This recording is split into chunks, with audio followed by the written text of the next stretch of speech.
Guys, Knives Galore here with another video. Today, going to be doing something a little different. We're going to be making a knife out of a saw blade. How very original. Just Google saw blade knives and it'll come up with 90% of YouTube. No, it's not particularly original, but I've never done it, so normally I just work with like that stuff over there, O1 tool steel, just a sheet. I've never really made anything out of anything else except for that bike tool video I made a while ago. So, thought it'd be a bit interesting. Going to incorporate the hole into the design, just, well, because, I mean, why wouldn't you? And yeah, that's about it really. I might make the lines slightly wider just because if I am going to incorporate the hole, it's going to be very, very thin there, and I don't really want that. I need it to be reasonably thick and girthy so it will hold its own shape when I handle it and do stuff like that. So we can just go straight ahead and cut it pretty much. I don't have really any more to say other than, I mean, it's a saw blade. It's already been heat treated. It's already really hard. Scatesophile, tough steel. So why not use it? It's really, really cheap method of doing it, actually. If you've got an old circular saw, as I did, this one's very, very worn. I'm pretty sure it never changed. It was my granddad's, and my dad used it, and he never changed it, and he used it pretty much every single woodworking project we've ever done. So it's quite old. Let's go ahead and cut it out.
So this was just a fun little project I thought I might do. Got a nice little fishtail braid I decided on with a little lanyard that I don't really fit in.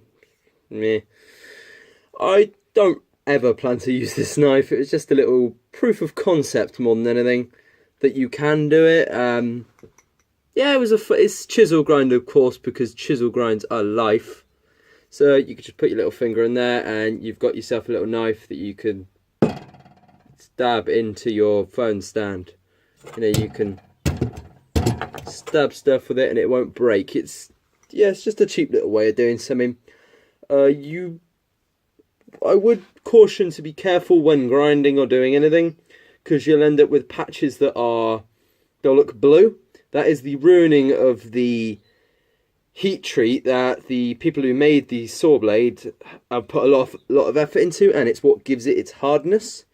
So be a little careful with it, because if you do ruin the heat treat, that's basically the hardness gone and the reason you're using the saw blade nullified. You might as well just use, you know, a sheet of 01 tool steel, which is going to be easier. And just look at the difference in thicknesses also. It's insane. This is... I don't actually know how thick it was. Let's find out how thick it is. It's only a mil thick. I mean, you're not going to be cutting down trees with this, but it's a bit of fun and I don't really mind doing it. This was a quick little kind of 3-minute long video or whatever. It's not a how-to or extensive or anything. Thought I might just pump a video out since I haven't done much in the past couple of weeks. So I hope you enjoyed it anyway, and please tell me what to do next. I'm starting to run out of ideas. So that's enough talking from me, and I'll see you all in the next video.